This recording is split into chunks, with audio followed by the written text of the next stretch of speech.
निष्पक्ष पद्धतीने काम करायला संधी मिळाली पाहिजे। परत त्याच्यावर शासनाने दबाव टाकला तर भलं मोठं आंदोलन महाराष्ट्रामध्ये उभं राहील। कायद्याला कायद्याचं काम करू द्या, आरोपीला शिक्षा होऊ द्या, चौकशी होऊ द्या, न्यायालयाला ठरवू द्या तो आरोपी आहे की नाही। तुम्ही क्लीन चिट देण्याच्या भानगडीत पडू नका।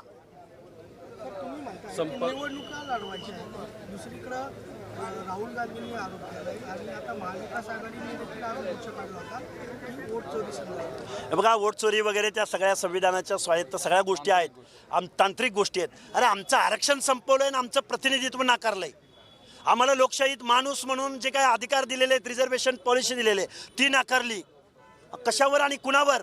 मला वाटतं हे जे असे कोण आहेत ना पक्ष, आमच्या ओबीसी बद्दल बोला तरच तुम्ही आमच्या दारात मत मागायला या।